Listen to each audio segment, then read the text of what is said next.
സ്ഥലങ്ങൾ. ഗവൺമെന്റിന്റെ പ്രത്യേക അനുമതി വാങ്ങിയാണ് ഈ 400-ൽ പരം ഡെഡ് ബോഡി നമ്മൾ മറവ് ചെയ്തത്. അവിടെ സന്നദ്ധ പ്രവർത്തനത്തിന് തയ്യാറായ ആൾക്കാരുണ്ട്. ഞാൻ നൽകാം ഇത്ര വീട്, ഇത്ര വീട്, ഇത്ര വീട്.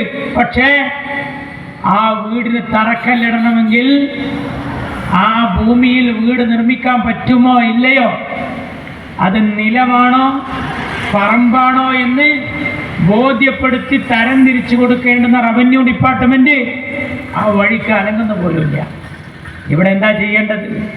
ജനങ്ങളുടെ കൂടെ നിൽക്കണം, കഷ്ടപ്പെടുന്നവന്റെ കൂടെ നിൽക്കണം, വിഷമിച്ചവന്റെ കൂടെ നിൽക്കണം. ആ നന്മയുടെ രാഷ്ട്രീയമാണ് മുസ്ലിം ലീഗ് രാഷ്ട്രീയ പാർട്ടി ചെയ്യുന്നത്. നമ്മുടെ ആംബുലൻസുകൾ അങ്ങോട്ടൊഴുകി, നമ്മുടെ മറ്റ് സംവിധാനങ്ങൾ എല്ലാം അവിടെയായിരുന്നു.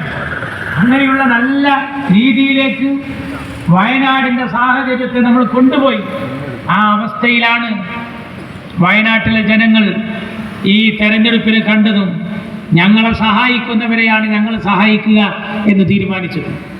ആ ഭാഗത്തൊക്കെ നല്ല മൃഗീയ ഭൂരിപക്ഷത്തിന് പ്രിയപ്പെട്ട പ്രിയങ്ക ഗാന്ധി 4,10,000-ഓളം ലീഡ് വാങ്ങുന്ന പരുവത്തിലേക്ക് നമ്മുടെ പ്രവർത്തനം പോകാനുള്ള കാരണം രാഷ്ട്രീയ പാർട്ടികൾ അങ്ങനെയാകണം.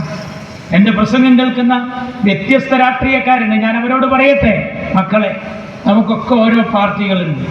എൻ്റെ പാർട്ടിയുടെ കൊടി പച്ചയാണ്, നിങ്ങളുടെ പാർട്ടിയുടെ കൊടി ത്രിവർണമാകും, ചുവപ്പാകും, പീതവർണ്ണമാകും.